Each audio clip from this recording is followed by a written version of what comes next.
என்னுடைய சொந்தங்களே, நான் ஒன்னும் தேவ தூதன்லாம் கிடையாது. நானும் ஒரு இயல்பான ஒரு வாழ்க்கை வாழ்ற ஒரு சாதாரணமான மனுஷன்தான்.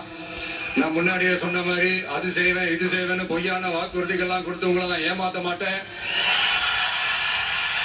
எது சாத்தியமோ அது மட்டும்தான் நான் செய்வேன். இம்மிடியா உங்க மனசுல ஒரு கேள்வி ஒண்ணு வரலாம், அப்ப சாத்தியம் இல்லாததை செய்ய மாட்டாங்களா, செய்ய முடியாதா அப்படின்ற ஒரு கேள்வி ஒண்ணு வரலாம். இத்தனை கோடி மக்கள் என் கூட இருக்கும் போது எது வந்தாலும் பாத்துக்கலாம், என்ன வந்தாலும் பாத்துக்கலாம் அப்படின்ற அந்த கான்பிடன்ஸ் என் மனசுல இருக்கு. இன்னொரு விஷயமும் நான் இங்க சொல்லணும். இன்னைக்கு நம்ம தமிழ்நாடு கவர்மெண்ட் இருக்கிற அந்த நிலைமையை பத்தி நான் உங்ககிட்ட நான் சொல்லணும். கிட்டத்தட்ட 10 லட்சம் கோடிக்கு மேல கடன் வாங்கி வச்சுட்டு போயிருக்கிற இன்னைக்கு அந்த தமிழ்நாடு அரசு இருக்கிறப்போ, கஜானாவை சுத்தமா தொடச்சி வலிச்சு வச்சுட்டு போயிருக்கிறப்போ, தூக்க முடியாத சுமையை ஏத்தி வச்சுட்டு போயிருக்கிறப்போ,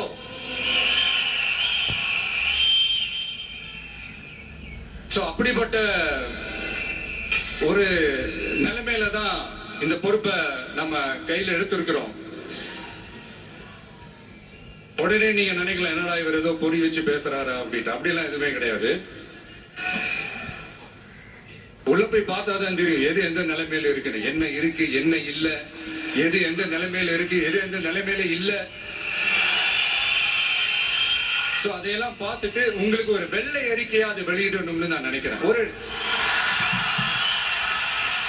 ஒரு டிரான்ஸ்பரண்டான ஒரு கவர்மெண்டா, அதாவது இன்னைக்கு நம்ம தமிழ்நாடு கவர்மெண்ட் இந்த நிலைமையில தான் இருக்கு அப்படின்றத உங்ககிட்ட சொல்லிட்டு I just want to take it forward from there. அதான் நான் முதல்ல செய்யணும்னு நினைக்கிறேன்.